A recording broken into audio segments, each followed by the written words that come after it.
Le grand dialogue. Le grand dialogue de l'émission de débat du studio Tamani sur votre radio. Le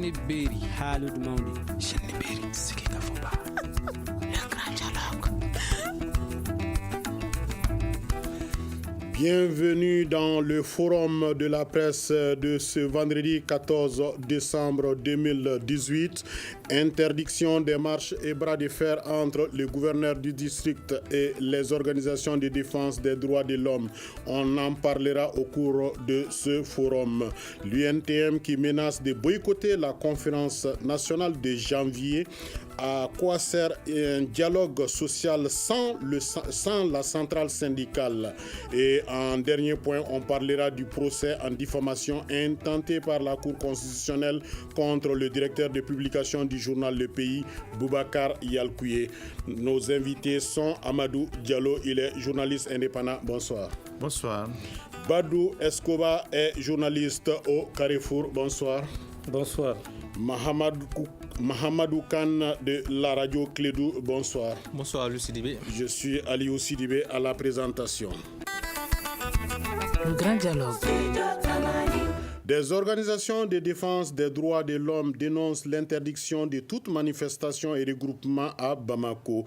Elles estiment que cette pratique viole la liberté de manifestation prévue dans la Constitution. Adama Aïdara. Les 51 organisations de défense des droits humains et associations de victimes avaient prévu de battre le pavé ce mardi. Elles ont été eux aussi contraintes d'annuler la marche. Dans un communiqué publié hier, elles ont désapprouvé cet avis défavorable du gouverneur sur leur manifestation. Selon elles, la décision est antidémocratique et attentoire aux libertés fondamentales. Selon les responsables des défenseurs des droits de l'homme et associations des victimes de la crise de 2012 au nord du pays, cette marche avait pour objectif de rassembler les Maliens dans toutes les régions pour dire non au projet de loi d'entente nationale. En revanche, à Mopti, la marche a pu avoir lieu. Dans ce projet, il est prévu des exonérations de poursuite de tous ceux impliqués dans une rébellion armée, mais qui n'ont pas de sang sur les mains. L'arrêté du gouverneur intervient au moment où plusieurs manifestations ont eu lieu ou sont annoncées à Bamako et dans certaines villes de l'intérieur. Samedi dernier, une marche de l'opposition avait été réprimée par les forces de l'ordre. Alors, Amadou Diallo, quelle est votre lecture de ce bras de fer qui s'installe désormais entre la cinquantaine d'organisations de défense des droits de l'homme et les gouvernants? Merci, M. Sidibé. Bon, vous me permettez quand même, avant de porter ma casquette de journaliste, d'endosser d'abord au sein du citoyen lambda pour dénoncer une situation c'est une communication faite par certains médias internationaux à propos de la mort de Amadou Koufa, notamment Jeune Afrique qui met en gros titre ni blessé ni mort. Moi, je pense que c'est le genre de communication qui sert plutôt l'organisation criminelle qui est plutôt les Maliens, parce que ça crée un doute et ça renforce un doute dans la tête des Maliens. Et or, les gens aujourd'hui, les Maliens veulent vraiment que cette situation, qu'on en finisse carrément et sortir de ce tambroglio pour s'intéresser à d'autres choses plus importantes que le pays. D'accord. Cela dit, pour bondir sur votre question par rapport à l'interdiction des marches, moi je pense qu'il faut nuancer. Le gouverneur n'a pas pouvoir d'interdire quelques manifestations que ce soit. Le gouverneur a simplement pris un arrêté qui fixe un cadre de manifestation. Dans ce cadre, le gouverneur a tracé des lignes rouges. Il y a des zones qui sont interdites à toute manifestation. Par contre, comme le territoire du district est très vaste, d'autres zones peut-être qui n'est pas certainement très importante pour les manifestants. Donc, sinon, dire que le gouverneur a interdit la marche, moi je pense qu'il faut vraiment nuancer, parce que ça c'est une manifestation. Les marches sont les manifestations de la démocratie qui a été chèrement acquise, et aucune autorité, je pense qu'aucune autorité ne peut s'hasarder à fouler cette démocratie sous les pieds. Mais la démocratie aussi a besoin d'être encadrée. Vous avez vu en France les manifestations des Gilets jaunes. Là-bas aussi, à Paris, la maire Géraldine de Girardot a circonscrit certaines zones interdites aux manifestations. Et lorsque les manifestants se sont hasardés à s'y rendre, ils ont eu du mal à partir avec les forces de l'ordre. Et c'est ça aussi la démocratie. Quand on accepte d'aller dans l'état des droits, nous sommes tous sujets des droits. À commencer par le premier des Maliens, à commencer par le premier des citoyens, qui est le président de la République. Tous, nous sommes sujets des droits. Dans ce cas, alors ce que je pense, c'est que tout le monde accepte de jouer le jeu. Si le gouverneur a pris une décision, un arrêté pour limiter certaines zones, interdire certaines zones d'accès, le gouverneur, c'est une autorité. Sa décision, c'est une décision attaquable. Tout le monde a le plein droit. On va revenir à ce problème au niveau. Alors, Badou, est-ce que vous êtes d'accord avec cette lecture? Manifester quelque part, mais pas partout ailleurs à Bamako? Moi, je ne suis pas tout à fait d'accord avec cette lecture des choses, parce que nous sommes dans un État démocratique, que le gouverneur, par arrêté, décide d'interdire la marche au niveau de certains endroits de la capitale. Moi, je pense qu'il est allé trop loin, parce que la liberté de marcher a été chèrement acquise. Il a fallu les événements du 26 mars 1991 pour que nous puissions devenir libres. Et cette liberté a été inscrite dans la Constitution du 25 février 1992, qui, dans son article 122, dit que les marches sont un droit inaliénable. Donc, si des citoyens doivent marcher, ils doivent tout simplement informer les autorités de tutelle et ces derniers encadrent la marche. Je crois que le gouverneur, en prenant cet arrêté, vraiment a pris une décision illégale et je suis entièrement d'accord avec les organisations de défense des droits de l'homme. Vous savez, on est en train de nous ramener en arrière.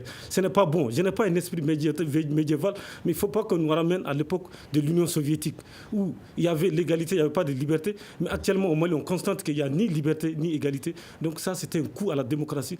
Cette liberté, nous n'accepterons pas à ce qu'elle soit confisquée par qui que ce soit. Donc, mais selon vous, pourquoi interdire certains endroits et permettre la marche dans certains endroits? Est-ce qu'il y a des raisons cachées?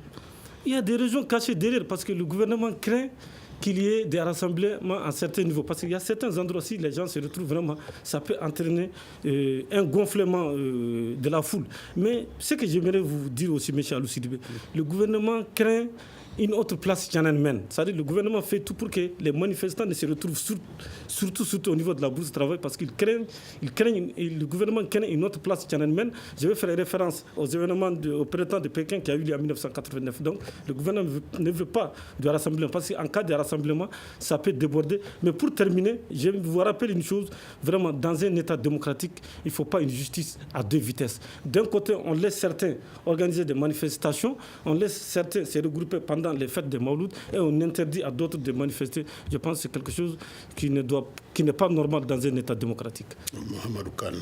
Oui, moi je commencerai par réagir aux propos de mon aîné Diallo qui disait tout à l'heure que le gouverneur a tracé la ligne rouge. Moi, je dirais qu'il a franchi la ligne rouge. Il a franchi les Rubicons qu'il ne fallait pas franchir. Pourquoi je le dis? C'est une violation de la loi fondamentale. C'est une violation flagrante de la constitution malienne. Skouba vient de le dire tout à l'heure. On ne peut pas empêcher, que ce soit l'opposition ou les organisations des droits humains, de manifester librement, pacifiquement, pour peut-être dire leur mécontentement par rapport à une situation donnée. Nous sommes dans un état de droit. Il y a eu les événements de mars 91. Nous sommes en 2018. Moi, je ne mettrai pas en avant le gouverneur du district de Bamako. Le Premier ministre Soumaïla Boubèye Maïga, c'est sa décision. C'est comme si on nous dit qu'en France, les gilets jaunes n'ont pas le droit d'aller sur les Champs-Élysées. Ça n'a jamais été dit. C'est comme si on nous dit qu'en France, qui est un modèle ici, compte tenu de la colonisation, qu'on nous dit qu'à la place de la République à Paris, les manifestants n'ont pas le droit d'y aller. À Bamako, la bourse du travail, c'est quand même un endroit symbolique. C'est le symbole de la lutte héroïque de tous ces acteurs de la révolution de mars 91. La place de l'indépendance de Bamako, c'est où? C'est un endroit symbolique. le monument de la paix, c'est un endroit symbolique. Il y a des itinéraires, il y a ces endroits, on ne peut pas dire aux gens, vous ne pouvez pas vous regrouper ici. Bamako est vaste, on peut aller à Sénou, on peut aller à Burkasumbougou. Mais le symbole est fort, pourquoi ? Pourquoi il y a une convergence tout le temps au niveau de la bourse du travail ? La bourse du travail, c'est le haut lieu du syndicalisme. C'est là-bas où il y a le siège de l'INTM. C'est là-bas où on peut faire des revendications. Donc, moi, je dis qu'il a franchi la ligne rouge en violant la constitution malienne. Et aujourd'hui, que ce soit les opposants, que ce soit les organisations de défense des droits de l'homme, tout le monde doit se mobiliser pour attaquer cet arrêté illégitime, illégal, qui enfreint la loi fondamentale. Et c'est inadmissible en République du Mali en 2018 sous ce régime d'Ibrahim Boubacar Keïta. Ce n'est pas le gouverneur, ce sont des injonctions du Premier ministre Soumelou Boubèye Maïga qui ne veut rien comprendre, qui fait cavalier seul aujourd'hui parce que cette décision, ça frise le totalitarisme. On se croirait dans un État dictatorial et c'est inadmissible à l'UOCDB. Okay. Alors, Amadou Diallo, tantôt, il y a des gens qui ont signalé que la bourse du travail a tout le temps été quand même épargnée par les régimes précédents, le régime Ibeka. Mais pourquoi cette question de la bourse du travail? Et ces organisations, d'ailleurs, menacent d'attaquer l'arrêté du gouverneur en justice. Quelles sont les chances pour cette plainte d'aboutir? Bon, permettez que je vous dise que je ne suis pas magistrat, je ne pourrais pas me prononcer par rapport à ça. Mais je vais juste rappeler que il y a combien de centrales syndicales au Mali? Ce n'est pas que l'UNTM seulement. On va en revenir aussi. Voilà, il y a beaucoup de centrales syndicales au Mali. Alors, moi, je me dis, il faut relativiser tout ça, il faut nuancer tout ça. C'est-à-dire qu'il faut être objectif. Le gouverneur, en ayant circonscrire les limites de la liberté collective à travers des zones de manifestation, alors on ne peut pas dire à une partie, alors vous ne pouvez pas manifester dans tel endroit et laisser d'autres à le faire. Ce n'est pas juste. Donc c'est juste une question équitable, une situation d'équité vis-à-vis et de l'opposition et des organisations de la société civile. Maintenant, que celles-ci aussi prennent la décision de manifester aussitôt après, moi je dirais, vous me permettez l'expression, c'est de la provocation. Je ne suis pas contre la liberté d'expression, mais est-ce que ce n'est pas une manière de titiller le gouvernement pour chercher à savoir, bon, puisque vous avez interdit à des politiques, nous, société civile, on va tenter le terrain. On va tâter le terrain, voir ce que ça peut donner. Bon, moi, je pense qu'il ne faut pas créer des conditions de confrontation. On est dans une situation telle que on n'en a pas vraiment besoin de situation de confrontation. En tout cas, pas de la part de la société civile. Parce qu'elle doit être médiane. Son rôle, c'est d'être médiane. En organisant une manifestation juste après celle de l'opposition, c'est comme si quelque part, elle prend parti pour une partie des acteurs politiques. Mais est-ce qu'ils ne participent pas à un endurcissement? Comment vous voyez les prochaines manifestations en vue? Oui, mais maintenant, c'est ça la motivation. Moi, je m'étais posé la question, quelle est la motivation de la société civile en organisant une manifestation juste après celle de l'opposition qui ne s'est pas tenue dans les conditions normales? Est-ce que ce n'est pas une façon de provoquer pour voir? Et dans ces cas, la société civile qui voulait organiser cette manifestation-là, de quel côté se trouve-t-elle en ce moment? On se pose la question. Donc, moi, je pense que, en tant que citoyen et en tant que journaliste, la loi, elle est égale pour tout le monde. Le gouverneur est sujet de droit. Certes, il est gouverneur, il est autorité, mais il est sujet de droit. Sa décision peut être attaquée. Je pense qu'on fasse d'abord usage de nos droits juridiques. Maintenant, après ça, si ça n'aboutit pas, ce qu'on dit, il ne faut pas nous amener toujours en arrière. Moi, les manifestations de mars 91, moi j'étais là-dedans, j'étais jeune certes, mais j'ai participé. Mais il ne faut pas qu'on nous ramène toujours à ça. D'accord, ok. Badou, quelles sont les chances quand même pour ces organisations de porter leur affaire au niveau de la justice? Quelles sont les chances de réussite? Bon, les chances de réussite sont minimes parce que vous savez que le pouvoir reste le pouvoir. Ça m'étonnerait que ces organisations et autres puissent obtenir gain de cause au niveau de la justice malienne. Et ce que j'aimerais ajouter aussi, c'est que si de tels actes se produisent aujourd'hui, si aujourd'hui on interdit les citoyens lambda de manifester, vraiment, je m'en prends ouvertement au Premier ministre Soumaïla Bouaïmaïga. Je dirais même qu'il a la mémoire courte. Parce qu'en mars 1991, il ne faut pas qu'on l'oublie. Il a été incarcéré au commissariat du 3e arrondissement. Il a fallu que les leaders de l'AMDS se constituent prisonniers pour qu'il soit relâché. Donc, puisqu'il a été victime de cela, vraiment, il doit mettre de l'eau dans son vin. Nous savons que le contexte actuel est difficile, c'est vrai. Il y a l'état d'urgence, le contexte actuel est difficile. Le nord n'est toujours pas stable. Si nous tenons compte des derniers événements de la région de Ménéka, au centre, ça ne va pas encore. Mais de toutes les façons, vraiment, qu'il mette encore une fois de l'eau dans son vin, vraiment, qu'il accepte assez que les partis politiques, les organisations de défense des droits de l'homme manifestent par rapport à la situation que connaît le pays, la situation d'insécurité généralisée, la cherté de la vie, etc., etc. Donc ça, c'est un droit pour les citoyens. Marcher ne veut pas dire casser. Ils ont demandé tout simplement de marcher. Nous voulons marcher pour manifester notre mécontentement par rapport à la situation difficile du pays. Je crois que l'État devrait plutôt prendre des dispositions pour encadrer cette marche. L'année dernière, je me souviens, et pas l'année dernière, cette année même, quand il y a eu la première répression, il y a eu une seconde manifestation où la manifestation a été très très bien encadrée par les forces de l'ordre. Un confrère de la place a même dit est allé jusqu'à dire qu'en matière de maintien d'ordre, les forces de sécurité maliennes sont les meilleures. Donc vraiment, quand on accorde un tel crédit à nos forces de sécurité, vraiment que ces mêmes forces de sécurité se mettent à réprimer les manifestants, je crois que ça nous ramène encore une fois en arrière. Vous écoutez Studio Tamani, votre avis nous intéresse. Écrivez vos commentaires et suggestions sur la page Facebook et dialoguez avec nous. Studio Tamani, c'est aussi les réseaux sociaux. Je rappelle que vous suivez le forum de la presse avec nos invités Amadou Diallo, journaliste indépendant, Badou Escoba, journaliste au Carrefour, Mahamadou Khan de la radio Clédou. Alors Amadou Diallo, une réaction rapidement? Oui, une réaction rapidement. Vous savez, moi, les motivations, disons les motifs même de la marche de la société civile, surtout des organisations des droits de l'homme. Vous savez, moi j'ai couvert en tant que journaliste une de leurs activités, une conférence de presse organisée par l'AMDH. Allez-y rapidement. Par l'AMDH, par rapport aux exactions au nord.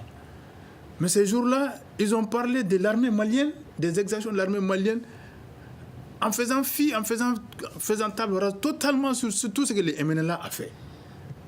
Carrément. Et ce jour-là, moi, j'ai interpellé le président de l'AMDH, Maître Mokhtar Mariko. Je lui ai dit, mais monsieur Maître Mariko, mais vous avez fait fi de tout ce que le MNLA a fait, alors que les violences sexuelles, c'est le MNLA qui a posé ces actes-là à Gao. Et ça, au vu et au su de tout le monde. Et on fait fi de ça.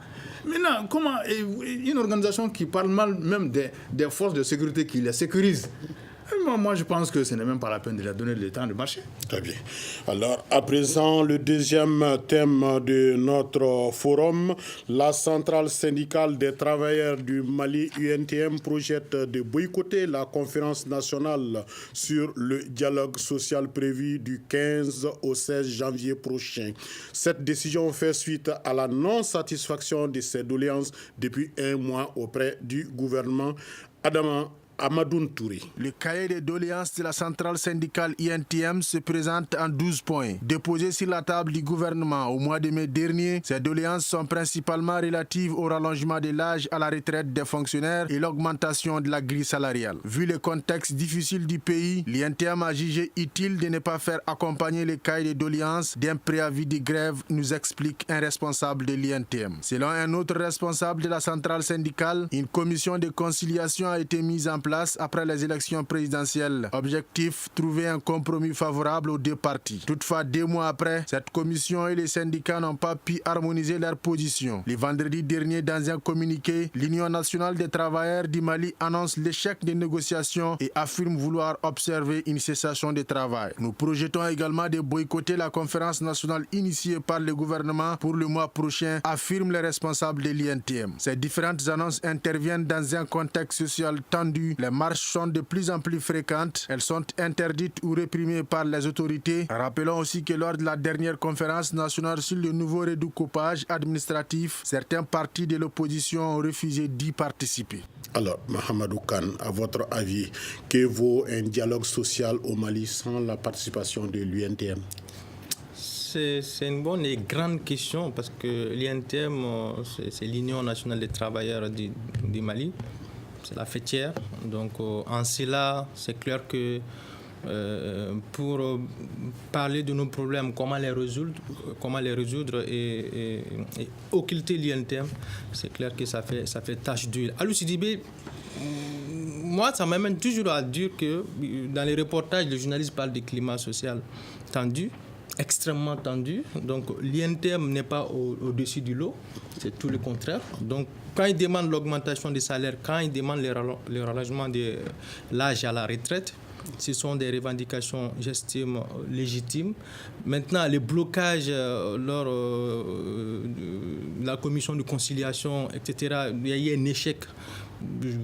À ce niveau, il y a un problème. Parce que moi, je crois que les autorités, je ne vais pas toujours les jeter la pierre, mais à ce niveau, il fallait au moins amadouer d'une manière ou d'une autre l'INTM quand même, pour participer à cette rencontre qui est quand même importante, majeure pour la vie de la nation, pour une sortie de crise. Sans l'INTM, ça va être une coquille vide, c'est clair, ça c'est clair. Et ça donne le ton aux autres également. Et par rapport à tout ce qui se passe aujourd'hui, par rapport à l'opposition qui ne reconnaît toujours pas la légitimité du président Ibrahim Boubacar Keïta, par rapport à ces organisations de défense des droits de l'homme qui pensent que l'État veut payer une prime à l'impunité à tous ces acteurs qui ont alimenté la crise au nord du pays en 2012. Donc, on est dans une situation presque, une situation, c'est comme les labyrinthes. On a du mal à nous retrouver. L'État qui doit jouer pleinement son rôle pour rassembler tous les fils de la nation dans la case, c'est compliqué pour les autorités vraiment de faire entendre leur voix. Et moi, je crois que par rapport à l'INTM, c'est un échec. C'est un échec et quand ils veulent boycotter cette grande rencontre, ça va être vraiment un échec cuisant pour les autorités. Je voulais rebondir sur un point de Diallo quand il disait que les organisations de défense des droits de l'homme ont initié leur marche juste après l'opposition. Je rappelle juste que j'ai participé le 13 novembre au Conseil national du patronat à une conférence de presse de ces organisations. Il y avait 47 organisations de la société civile et de défense des droits de l'homme qui disaient qu'ils n'étaient pas d'accord avec la loi d'entente nationale et qui projetaient de marcher le mois prochain. Donc c'était quelque chose qui était prévu d'avance, ça n'a pas été planifié à la hâte, donc c'est quelque chose qui était déjà planifié. C'est juste pour attirer son attention et pour lui dire également qu'il y a non seulement les MDH, mais il y a au moins une cinquantaine d'organisations et de la société civile et des organisations de défense des droits humains pour une revendication tout de même, de mon point de vue, légitime. Alors aussi, c'est légitime que les victimes puissent s'asseoir peut-être avec les bourreaux pour leur demander les commandes. Pourquoi on ne peut pas juste d'un coup de baguette magique dire que oui, on va aller à l'Assemblée nationale, à l'approbation des députés. Le gouvernement a soumis le projet de loi, c'était au mois d'août, et les victimes ont été carrément ignorées en ce qui concerne ce projet de loi d'entente nationale. Juste une parenthèse pour rebondir à ce que disait l'aîné Diallo. Sans l'INTM, vraiment, c'est un échec cuisant pour les autorités. Et le Mali n'a vraiment pas besoin de ça maintenant. Pardon. Le dialogue social sans l'UNTM. Le dialogue social sans l'UNTM, c'est un échec annoncé. Vous savez, M. Sidibé, on ne peut pas cacher le soleil avec un tamis. Ne confondons pas les choses. C'est-à-dire le gouvernement veut ramener le débat sur un champ politique. Ce n'est pas normal. L'UNTM, c'est la plus grande centrale syndicale au Mali. C'est la première centrale syndicale au Mali. Le 2 mai 2018, l'UNTM avait déposé un cahier de doléances avec 12 points de revendication. Après, la centrale syndicale, avec son patron, Elhadji Yacouba Katile, n'est-ce pas, ont décidé de surseoir à ces revendications parce qu'il y avait la fièvre électorale de l'élection présidentielle. Maintenant, une fois la fièvre électorale de l'élection présidentielle passée, donc la centrale a entamé des négociations avec le gouvernement. Sur les 12 points de revendication, 7 points de revendication ont été pris en compte par rapport à la grille salariale, par exemple, par rapport à la grille salariale, il n'y a pas eu de compromis. Par rapport à l'âge, à la retraite, par exemple, pour les docteurs, on a parlé de 65 ans, pour les maîtrisards, 64 ans, pour les licenciés, 63 ans, et pour ceux qui sont de la catégorie C, 58 ans, etc., etc. Donc, il y a ces 2 points. Au-delà de cela, l'UNTM, vous savez, a toujours eu une ligne directrice claire. Donc, ne pas tellement se mêler de politique. Or, à ma connaissance, cette concertation sociale qui se tiendra au mois de janvier, n'est-ce pas, va peut-être pousser le gouvernement à mettre à dos et la population et l'UNTM. Parce que le gouvernement veut en profiter pour faire croire à l'opinion que vraiment il a fait beaucoup de concessions et que l'UNTM n'a pas accepté ces concessions. Donc, les leaders de l'UNTM ne sont pas dupes. Ils savent ce qu'ils font. Et au-delà de cela, Diallo a posé un problème. Mais Badou, est-ce qu'on s'achemine dans ce cas vers une scission de l'UNTM? Parce qu'on se rappelle, les 4 centrales syndicales, pratiquement les 3 sont issus quand même des problèmes de ce genre au sein de l'UNTM. Et voilà. Oui, ce qui est sûr et certain, une scission n'est pas exclue. Mais comme je ne suis pas un leader syndical, je sais qu'une scission n'est pas exclue. Même s'il y a scission, cela ne remettra pas en cause la grandeur de l'UNTM. Ça, il faut le rappeler. Jusqu'à preuve du contraire, l'UNTM reste la plus grande centrale syndicale, même s'il y a d'autres centrales syndicales. Mais au-delà de cela, pour ne pas peut-être aller du coq à l'âne, j'aimerais rappeler quelque chose à Diallo par rapport aux organisations de défense des droits de l'homme. L'objectif de leur marche de la semaine dernière n'était autre que, n'est-ce pas, pour demander à l'État de surseoir à la loi d'entente nationale. Parce que cette loi d'entente nationale va épargner ceux qui ont les mains tachées de sang. Ça, c'est clair. Et nous ne sommes pas prêts à accepter cela. Pour ce qui est du cas de l'armée, moi, j'ai toujours dit que Maître Mokhtar Maruko doit mettre de l'eau dans son vin pour critiquer trop l'armée. Vraiment, il les remet en cause, n'est-ce pas, la puissance de feu, la montée en puissance de notre armée nationale. Ça, je ne suis pas tout à fait d'accord avec lui, parce que ce n'est pas l'armée seulement qui commet des exactions. Quand Maître Maruko parle d'exactions dans le centre et le nord, il doit plutôt citer les terroristes et non l'armée régulière du Mali. L'armée malienne n'est pas une armée de massacreurs. Là, je ne suis pas d'accord avec lui. Ok. Diallo, à présent que les députés ont renvoyé la loi d'entente nationale à la prochaine session, à quoi peut-on s'attendre dans ce cas? Dans ce cas, moi-même, personnellement, je suis contre cette loi d'entente nationale pour des motifs que nous connaissons tous. Parce que déjà, les mandats d'arrêt avaient été lancés contre certains leaders de la rébellion qui ont les mains tachées de sang. Et la loi d'entente nationale, c'était l'occasion pour eux vraiment de s'en laver carrément les mains. Et ça, ce n'est pas bon. Ce n'est pas bon pour l'histoire, ce n'est pas bon pour les victimes. Ce n'est vraiment pas bon. Et pour ça, je ne suis pas favorable à cette loi d'entente nationale. Mais moi, je ne suis pas favorable non plus à des gens qui acceptent de passer sous silence totalement tout ce que le MNLA a fait parce qu'ils ont des partenaires qui ont le partenariat avec le MNLA et qu'ils parlent de cette affaire-là. Vraiment, ils ne sont pas habilités à parler parce que moi, j'ai eu l'occasion de le dire en face à Maître Mokhtar Tera lors de la conférence de presse qu'ils ont organisée au siège de leur association. Voilà, franchement. Maintenant, par rapport à l'UNTM, vous n'avez pas posé la question, mais je vais profiter pour en parler. Allez-y, rapidement. Et j'ai dit que ce n'est pas bon qu'on mélange les choses. Cette organisation qu'on est en train de préparer, Forum social, moi je pense que ça va être un creuset pour toute la République de se parler. Ça va être une forme de dialogue national. Mais au cours de ce dialogue, les problèmes des travailleurs, ce n'est pas le lieu de discuter des problèmes des travailleurs. Le temps même ne suffit pas pour parler des problèmes des travailleurs. Je suis favorable quand même à une autre forme de contrat social avec les travailleurs. Mais là, ça se discute. Ce n'est pas un jour, ce n'est pas 2 jours. Ça se discute et ce genre de discussion pose des jalons pour le futur. Comme Alpha l'a fait en 2000 avec le pacte de croissance, on peut envisager de relire ce pacte-là pour l'adapter à la situation actuelle. Si c'est le cas, le forum n'a pas l'espace nécessaire pour, en tout cas, permettre un tel dialogue.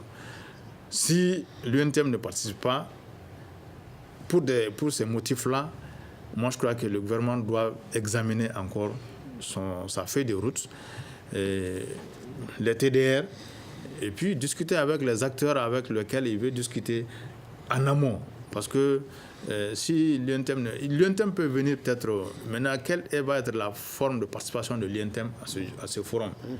Maintenant, c'est l'UNTM qui a dit on ne participe pas. Mais jusque-là, on ne connaît pas les TDR d'abord. Mais quelles sont les chances de continuation avec les autres centrales syndicales? Bon, est-ce que c'est seulement les centrales? C'est tout le monde, c'est les associations de la société civile, c'est les partis politiques, c'est les travailleurs, c'est tout le monde. C'est un creuset qui va rassembler tous les Maliens autour d'un problème national. Maintenant, le problème même n'a pas été, en tout cas à ce que je sache, le problème même n'a pas été identifié clairement et donné clairement, et les cadres de la discussion n'ont pas été vraiment, en tout cas pour le moment de façon publique, en tout cas moi je n'en connais pas. Voilà. Une réaction, un avis, un commentaire. Réagissez sur la page Facebook de Studio Tamani et restez connectés avec nous. Studio Tamani sur les réseaux sociaux pour vous faire entendre.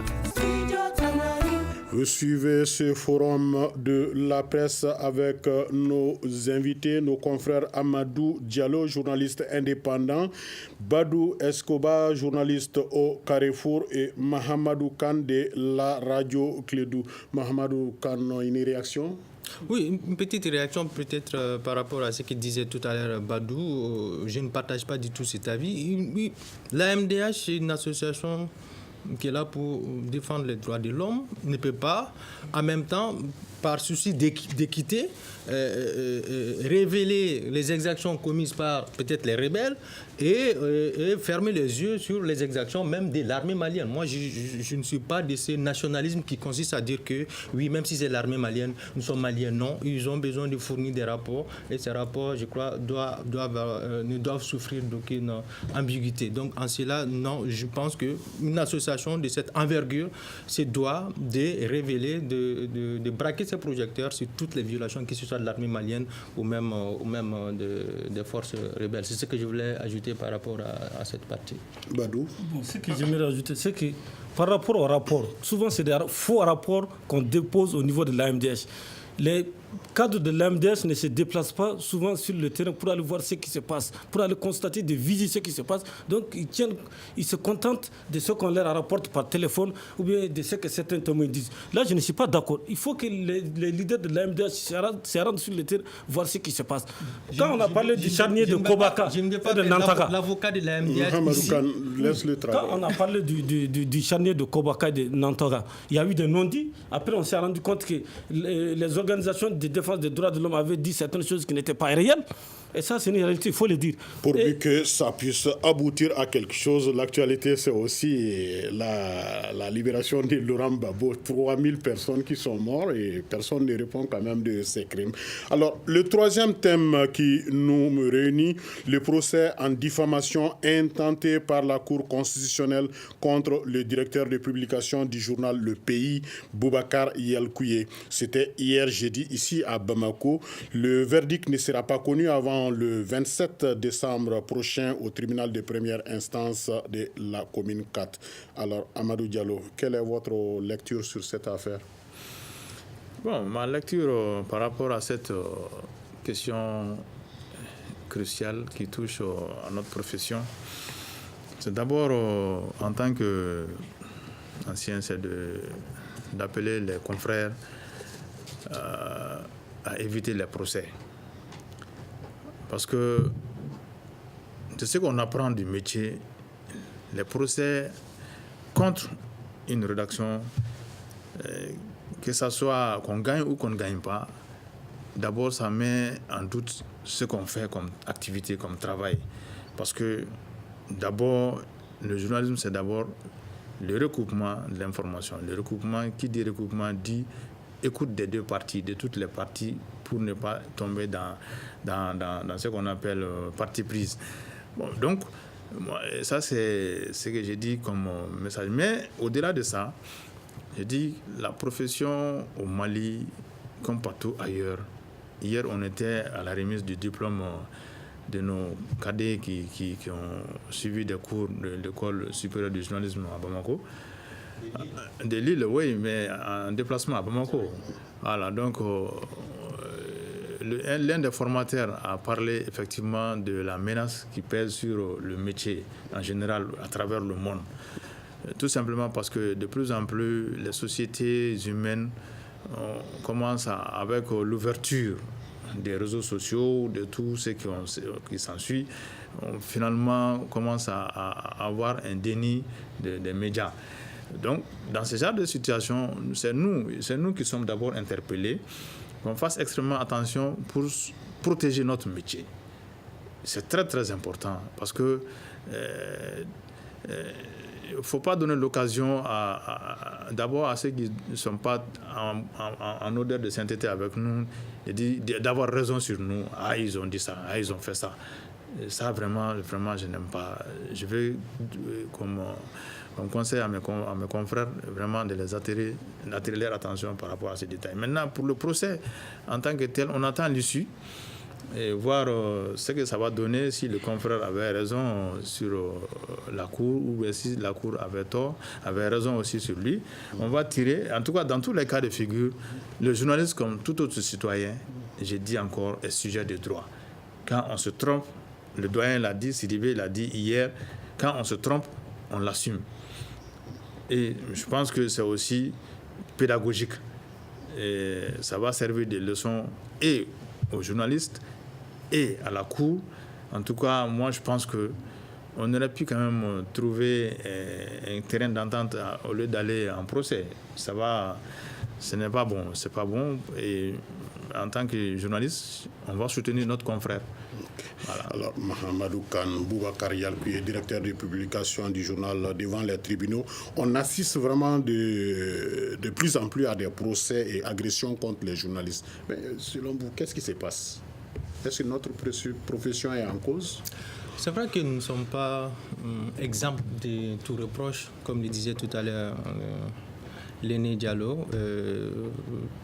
La profession a besoin d'un toilettage aujourd'hui, il faut le dire.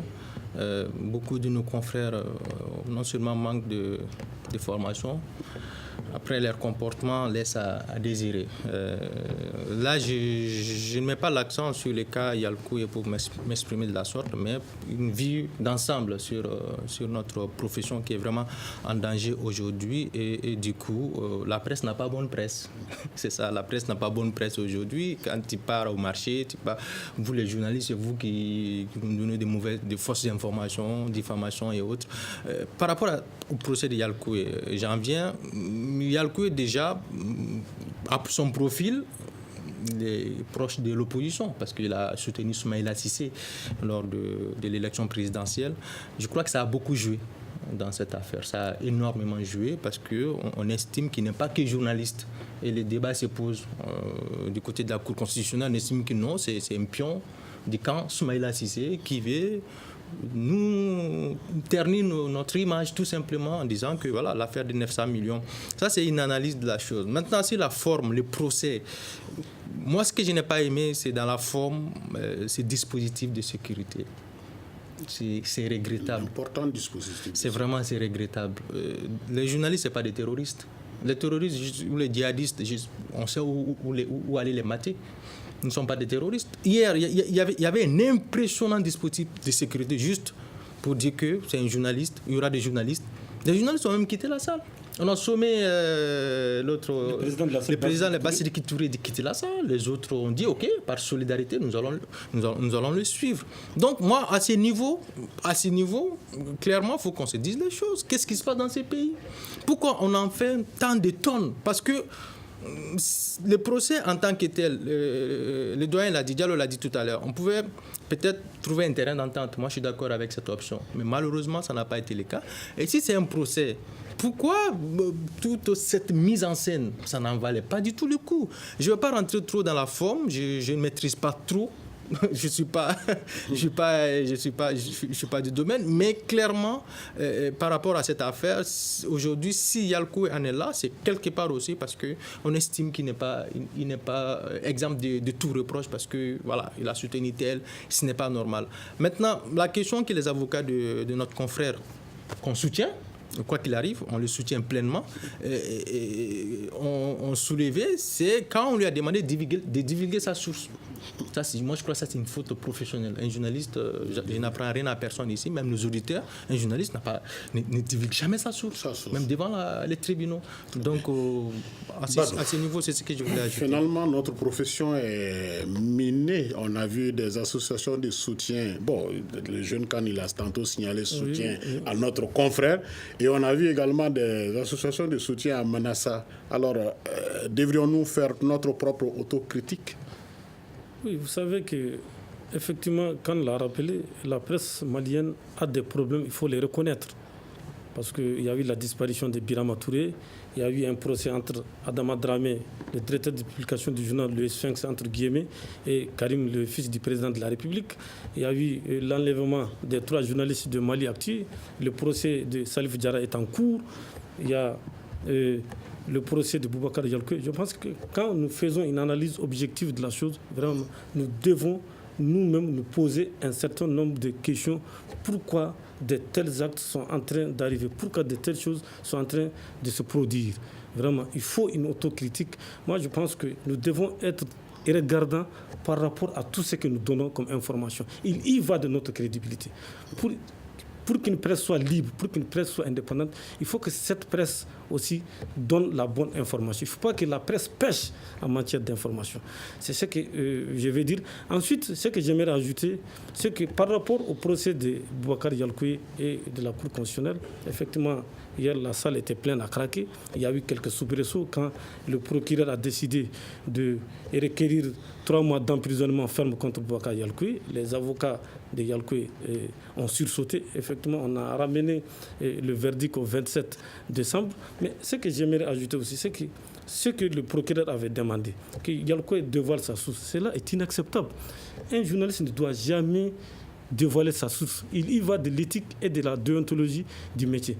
Et pour terminer, il ne faudrait pas aussi que nous nous servons de la presse pour tenter d'être des héros.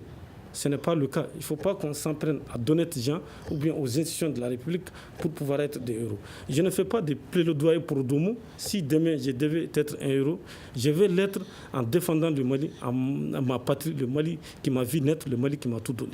Alors, Amadou Diallo, quelle est la part des responsabilités des journalistes eux-mêmes? La part des responsabilités des journalistes, comme au départ, depuis l'introduction de mon intervention, c'est ça. C'est-à-dire que le journaliste, d'abord, doit se mettre en tête que je ne suis pas au-dessus de la loi. Je ne suis pas... Hier, il y a un doyen qui disait toujours, je reviens toujours au doyen Sidibé, qui dit, dans notre métier, le risque de védatariat, ça veut dire, on veut être trop vedette. La starmania, c'est un risque que tous les journalistes courent tous les jours. Parce que ta profession te donne un certain avantage social. Bon, si tu ne fais pas attention, tu risques de transformer cet avantage social en une sorte de rente sociale. Comme si c'est la société qui te doit. Alors que chacun dans la société joue un rôle. Ton rôle, c'est d'informer. Cueillir l'information, d'abord s'informer soi-même et informer les autres. Informer soi-même, ça veut dire qu'il faut avoir la bonne information. Mais ce qui est très dangereux dans notre métier, c'est quand le journaliste ne connaît pas lui-même le sujet dont il veut parler. Et là, le risque est grand de se retrouver manipulé par sa source. Et le danger du journalisme, comme on dit, un journaliste mal formé est un danger pour la société, c'est ça. Il faut que les confrères, quand on veut faire le journalisme, je vais paraphraser mon doyen Saouti qui dit il ne faut pas faire le labyrinthe, disons le larbin des hommes politiques. Très bien. Et ça, ce n'est pas bon. Ceci met fin à ce forum de la presse. Nous disons merci à Amadou Diallo, journaliste indépendant. Badou Escobar, journaliste au Carrefour, merci, chers confrères. Mahamadou Khan de la radio Clédou, on vous dit merci. Donc, vous pouvez la retrouver sur notre site, cette émission, www.studiotamani.org. Réagissez sur les réseaux sociaux, sur notre répondeur au 75 84 11 11 et 75 84 12 12. Ce débat a été réalisé par la rédaction de Studio Tamani et mise en onde par Nohon Djire. La régie vidéo était assurée par Mamadou Ouattara, Aliou Sidibé à la présentation et une coordination de la rédaction en chef de Studio Tamani. À la prochaine. Le grand dialogue. Le grand dialogue de l'émission de débat du Studio Tamani sur votre radio.